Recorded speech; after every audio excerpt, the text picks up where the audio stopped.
Hello everyone and welcome to my channel, Cooking for the Family.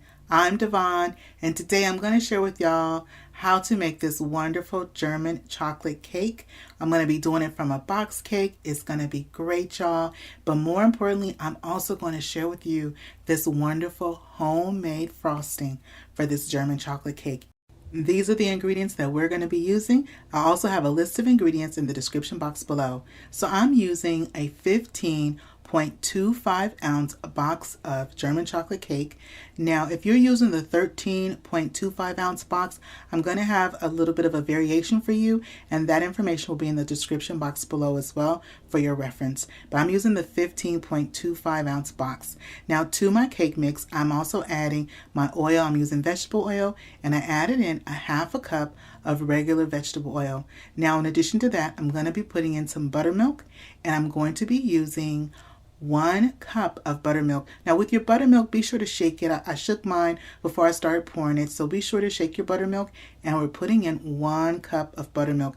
That buttermilk with this box cake, and we're making this German chocolate cake, it really helps it to take it to the next level. Now in addition to that, we're going to be putting in our eggs, and I'm using 3 eggs. My eggs are large eggs, and I like my eggs at room temperature when I make my cakes or my baked goods. The buttermilk, you don't have to really worry about too much. It wasn't ice cold. It was sitting on the countertop for about maybe 20-30 minutes or so, but definitely with your eggs, you want them nice and room temperature, so that way the eggs just blend and mix better into your batter. Now in addition to that, I'm putting in some water, regular water, and this was a half a cup of regular water that I put in. Now next, we're going to put in some vanilla. I'm putting in some pure vanilla extract, and I'm going to put in 1 teaspoon. This really helps to bring the flavor forward with that German chocolate. Now this frosting, I cannot wait to share with y'all this frosting. This is an old school, old-fashioned frosting, and we're going to be making it on the stove. It is wonderful, and it not only goes with German chocolate cake, but it goes great if you're making a nice yellow cake. Oh my gosh, this frosting is it. So I just go ahead and I let my ingredients mix in my mixer. Now while I'm doing this, I do preheat my oven. My oven is preheating on 350 degrees. This is what you want your cake batter to look like. It's not going to be super thick. It's not going to be super thin. It's going to be kind of like right there in the middle. I'm using 2 8-inch cake pans. You can also use 9-inch cake pans for a little thinner cake. My cake's going to be a little bit higher, so I'm going to be using these 8-inch cake pans. And prior to putting my cake batter in my pans, I sprayed my pans with some non-stick spray. And so I sprayed them really nice, the sides and the bottom, with some non-stick spray. And I try to even my batter out so that way we have an even amount of batter in each pan. So I'm going to put this in the oven, and my cakes are going to bake anywhere from 15 minutes to 20 minutes. Check them at about 10 or 12 minutes just to see how they're doing and see what they look like when you insert a tester. It should come out clean. So what I'm doing is I'm going to separate our eggs. We're using 5 eggs, and my eggs are also at room temperature, and I'm using large eggs. And on the for the cake, I was baking the cake at 350, so I'm baking that cake at 350. So I'm separating out my eggs just like this, and you just kind of want to crack your eggs if you're not familiar with separating the eggs. If you have an egg separator, that works good.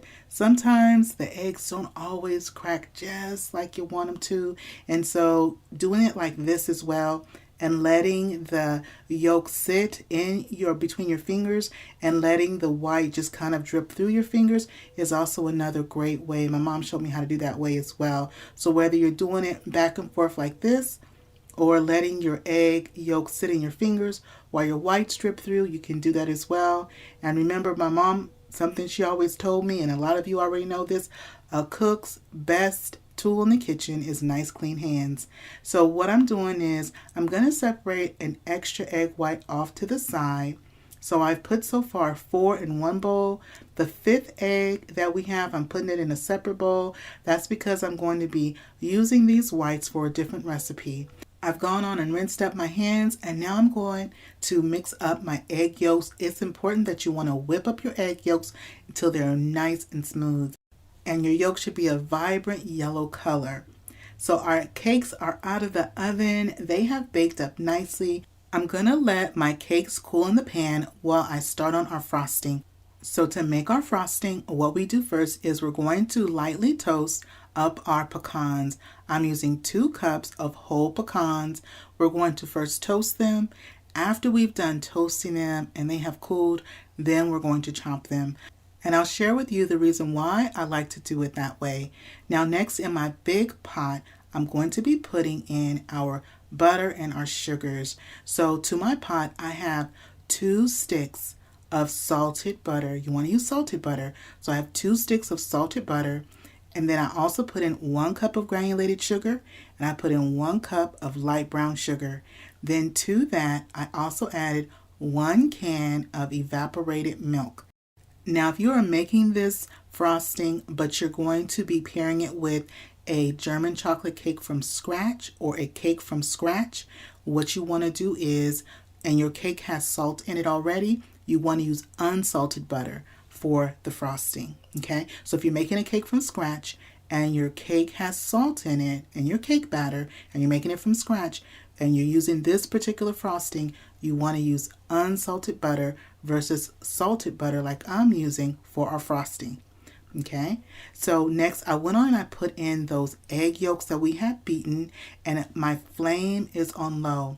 So in my pot again, I have the 2 sticks of salted butter that I'm using. I have 1 cup of granulated sugar, 1 cup of light brown sugar, 1 can, which is 12 ounces of evaporated milk, and then I also put those 5 egg yolks that we had whipped. My flame is on the low, and I'm going to slowly use my wire whisk, and I'm going to continually blend, mix, and whip, and blend just like I'm doing there, this frosting mix until all the butter has dissolved. So this is just going to take a little moment. You want to just continue to mix just like this. You want to continue to stir your pot. Mom always said the devil is in the details. It is important that you have your flame on low at this point. Once all your butter has totally melted and you have no more specks of butter, increase your flame at this point to a medium, okay? And then I switched from my whisk to my wooden spoon.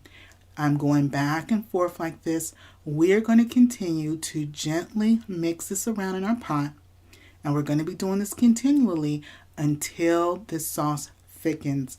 This is the base of our wonderful frosting. So you want to continue to mix it just like this. You see I'm going back and forth. I'm going to go around the edges as well. And this is what you want to do.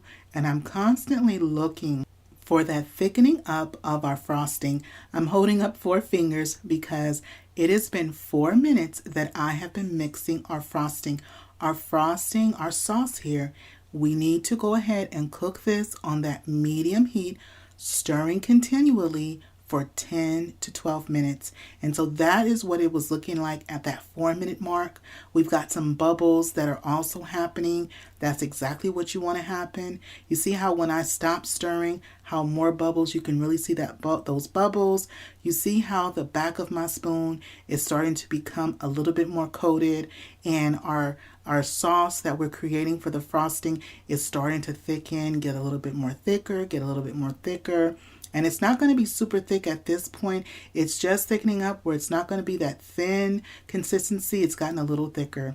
So it's been now, I've mixed the frosting for 11 minutes. I actually set my timer. And then once we've gotten to this point, I turn off my flame, and I add in my vanilla.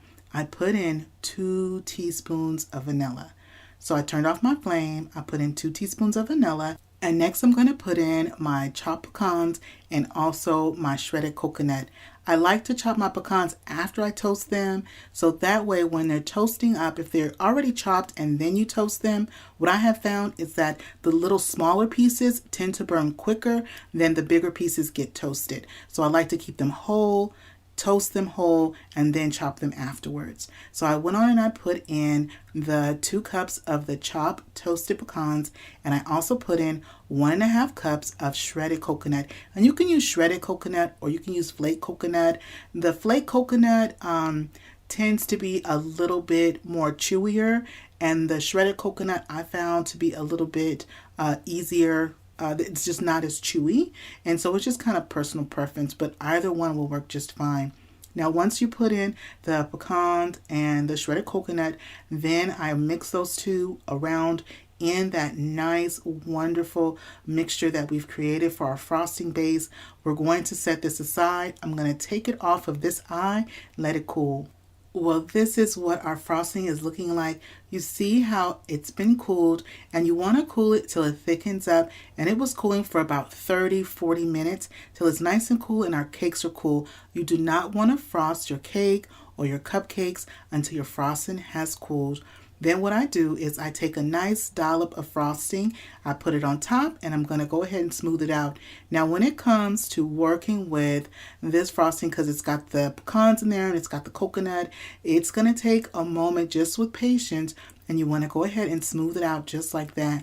Now this is enough frosting that you have that it's going to be able to, you can frost your cakes a few different ways. One is how I'm doing, which is this is the 8-inch round cake. I put my frosting in the middle. I'm going to frost the top, and I'm also going to frost the sides.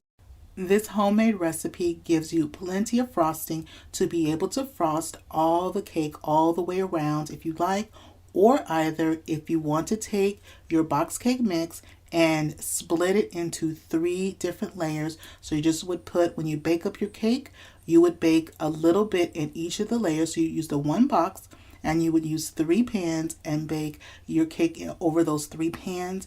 This is enough frosting if you wanted to do that, or either if you wanted to take your cake and you wanted to split it, and you wanted to divide these 2 layers, and you take a knife and you would split the 2 layers and form 4 layers, it's enough frosting to do that as well.